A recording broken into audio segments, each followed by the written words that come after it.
Hello everyone, welcome to Jnandeep Academy.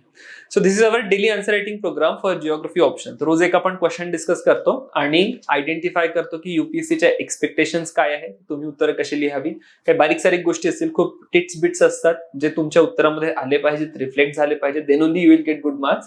Other than that आणखी एक माझा अप्रोच असतो की तुमचे जे काही कंटेंट बिल्डिंग आहे, नोट्स बिल्डिंग आहे, हे सुद्धा या आन्सर रायटिंग सिरीजच्या माध्यमातून झालं पाहिजे. Fine. So let's move on to first question for today, that is functional classification of cities is no more relevant. Discuss. खूप सुंदर प्रश्न आहे. युपीएससीच्या पीवायक्यू मधला हा प्रश्न तुम्हाला दिसेल आणि युपीएससीचं जर तुम्ही जिओग्राफी ऑप्शनचं सिलेबस बघितलं त्यामध्ये क्लासिफिकेशन ऑफ टाउन्स आहेत किंवा क्लासिफिकेशन ऑफ सिटीज म्हणून एक टॉपिक आहे. तर we classify cities based on the dominant function they perform. Fine. आणि मग खूप सारे नेल्सन्स क्लासिफिकेशन पासून तर तू like there are like 8-10 classifications आहेत based on the function of particular cities performing. पण जर तुम्ही 21st सेंचुरीमध्ये सिटीचं नेचर बघितलं, you will find that cities are very very diverse. No single function can be attributed to a particular city. Right. आता मी या ठिकाणी एक एक्झाम्पल दिलंय. आता इंट्रोडक्शन काय असू शकतं ते पण लक्षात घ्या. इंट्रोडक्शन याच्यामध्ये करणं इट्स रिअली व्हेरी डिफिकल्ट.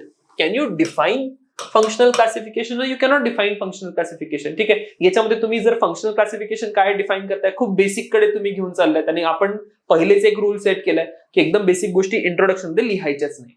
दुसरं काय करू शकता की कोणी कोणी फंक्शनल क्लासिफिकेशन प्रेझेंट केले, तसं काहीतरी तुम्ही करू शकता. आणि मग मोर लाईकली मला जे वाटतंय की किंवा मी जितके कॅन्डिडेटची उत्तरं बघितलेत, सो व्हॉट आय फाइंड की most of the candidates wrote some or the other name saying ki this person introduced functional classification, or this person presented or these many persons presented functional classification of cities. Fine. But problem here is की that is like की खूप रटाळवाणी line होऊन जाईल. प्रत्येकाच्या पेपरमध्ये जिओग्राफीच्या नावापासून ते सुरू होत आहे. आणि दुसरा प्रॉब्लेम त्या ठिकाणी हा आहे की ते क्वेश्चन सोबत लिंक होत नाही. राईट. आणि माझा अप्रोच हाच आहे की ऍज लॉंग ऍज तुमचं इंट्रोडक्शन क्वेश्चन सोबत लिंक होत नाहीये तोपर्यंत ते इंट्रोडक्शन इतकं क्रिस्प नाहीये. समजा एखादी थिअरी विचारली तर then it is fine. You are starting with the name of a particular geographer. But since हा एक खूप डायनामिक क्वेश्चन आहे, तर how I am starting it with a example. Fine. आणि माझं एक्झाम्पल आहे Singapore. If you look at Singapore is a finance capital of the world. फायनान्सचं काम खूप मोठ्या प्रमाणात होतं सिंगापूरमध्ये. It's a trade capital of the world. Entry port आहे जगातला, किंवा at least eastern part of the world. जितकाही माल आहे तो सगळ्याच्या सगळ्या गुड्स कंटेनरनी सिंगापूर पोर्टवर जातो आणि तिथनं ट्रेड होऊन मग तो सगळीकडे सर्क्युलेट होतो. That is the nature of Singapore as a city. Other than that tourism एक खूप इम्पॉर्टंट ऍक्टिव्हिटी तुम्हाला सिंगापूरमध्ये दिसते. आणि जेव्हा आपण फंक्शनल क्लासिफिकेशन करत होतो, what we use to find a dominant function of a city, ज्या फंक्शनवर त्या पर्टिक्युलर सिटीचं सर्व्हायव्हल डिपेंड करतं. क्लिअर. आणि हे एक एक्झाम्पल मला हे दाखवते की multi functional cities is a reality. ठीक आहे. There are no more mono functional cities. Clear. आणि मग that is why I am going to say की this functional classification of city here onwards may not be as relevant. ठीक आहे. तर मी या ठिकाणी सांगितलं की Singapore is no more mono functional और Singapore is multi functional as a result of let us a globalization per se. आणि तिथून मग पुढे डिस्कशन मी नेतोय की why functional classification is no more relevant. तर हे लिंक होते की पहिले मी सांगितलं की हा there are multi functional cities आणि म्हणून मग फंक्शनल क्लासिफिकेशन इज और may not go as relevant. Further आता जेव्हा मी हे सांगतोय की why functional classification is not as relevant, तर मी 2 सेक्शन्स केले. ठीक आहे. एक इकॉनॉमीचा सेक्शन केला, एक अर्बन सेक्शन केला. तुम्ही बाकीचे सरळ पॉइंट्स पण लिहू शकता, that is also fine. But always my approach is की कोणत्याही आन्सरमध्ये जितके सब हेडिंग्स करता येतील, I will make as many sub headings for that. Fine. So here I am saying की C why we don't have functional cities anymore, or a particular city does not perform a dominant function anymore. तर त्याचं सगळ्यात पहिलं कारण आहे की there are changes in global economic structure. Fine. So global economic structure कसं झालंय, globalisation झालंय. ऍट द सेम टाइम जी इकॉनॉमिक ऍक्टिव्हिटी आहे पहिले खूप सिंपल होती. Now it has become more diverse and more complex. तर एका पर्टिक्युलर सिटीमध्ये जर एखादी इकॉनॉमिक ऍक्टिव्हिटी चालू आहे which is a dominant economic activity, त्याला सपोर्ट करणाऱ्या 10 more economic activities will grow.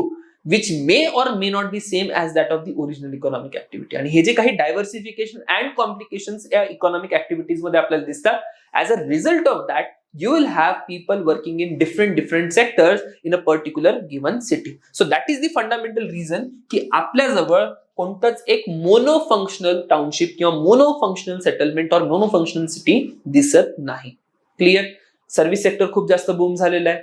ठीक आहे, एखादा मॅन्युफॅक्चरिंग सेक्टर जरी असेल एका पर्टिक्युलर सिटीमध्ये डॉमिनंट असेल मॅन्युफॅक्चर, पण त्याला सपोर्ट करणारं इतकं मोठं सर्व्हिस सेक्टर लागतं की मोर ऑर लेस गोष्टी मॅच होतात. फाईन. आणि म्हणून मग हे जे मोनोफंक्शनलिझम आहे सिटीजचं ते कुठेतरी आपल्याला मागे पडताना दिसतंय. This is about economic development. Now let us also talk about the growth of city. If you look at growth of cities, most of the cities are in a rapid growth stage. आणि हे जे काही rapid growth आहे त्या rapid ग्रोथचा एक impact आपल्याला दिसतो की cities have become cosmopolitan. Multiple social groups तुम्हाला एका पर्टिक्युलर सिटीमध्ये दिसतात. And as a result of cosmopolitanism there is diversification of demand also. आणि जितकं डिमांडचं डायव्हर्सिफिकेशन असेल तितकं त्या पर्टिक्युलर सिटीचं फंक्शन मल्टिप्लाय होत जाईल. So that is my argument. Other than that, there are developments of conurbations also. Now there are no more single pole of a city. ती city जी आहे it has tremendously grown. Multiple city एकमेकांसोबत connect झाले आणि diversified functions आता युनिफाय व्हायला लागले त्या particular ribbon strip मध्ये किंवा कॉनर्बेशन्स मध्ये. And that is why I do not have a particular city performing single largest function. Fine. So that is one more reason की I don't have a functional city. Then there is government's objective also. Let's go to Dubai. दुबईची thoughtful development होत आहे for various purposes. Dubai is a finance hub as well as Dubai is a hub for tourism. Right. आणि ही जी काही टुरिझमची development त्या particular सेक्टरमध्ये झाली, ती सिटीमध्ये झाली, किंवा फायनान्सची डेव्हलपमेंट त्या पर्टिक्युलर सिटीमध्ये झाली, it was the objective of the government.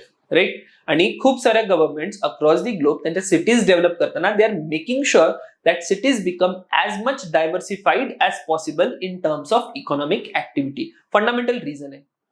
एक सिंगल इकॉनॉमिक ऍक्टिव्हिटी जर ड्विंडल झाली किंवा डाऊन झाली, then there should be some backup economic activity. जर तुम्ही 18th आणि 19th सेंचुरीमध्ये और even most part of 20th सेंचुरीमध्ये अर्बन स्फिअर्सचं किंवा अर्बन सिटीजचं, अर्बन सेटलमेंटचं डिक्लाइन बघितलं असेल, that decline of urban settlement has come out of monofunctionalism. याच्यावर क्वेश्चन आहे, PYQ आहे. Right. So why a monofunctional city would die? एखादी इकॉनॉमिक ऍक्टिव्हिटीची डिमांड संपली, that particular city will die. Right. आणि म्हणून मग government is more aware of this fact and that is why government is making sure that cities are as diversified as possible. Example दिलंय दिल्लीचं, example दिलंय दुबईचं. Both are highly diversified city. Clear? So हे माझे argument झाले की why we don't have monofunctional settlements. And finally I have examples. Look at Dubai, look at Delhi. या particular question मध्ये तुम्ही जितके एक्झाम्पल्स ऍड कराल it will be beneficial. Fine. And finally I am going to conclude with की multifunctional towns are a welcome reality. I am welcoming this particular process. I am saying की monofunctional township किंवा monofunctional settlements नाही पाहिजे. What we want here onwards, diversified or multifunctional towns. And as we have now multifunctional towns, then we need to rethink about the way we approach classifications. Fine. So we might need new methodologies to be developed for the classification of settlement. So that is how I'm going to end with a new demand. And that was answer to this particular question. Dynamic hota question. Write as dynamic things as possible if question is dynamic. Fine. And that is when you are going to be awarded in geography optional. So see you in next session. Thank you.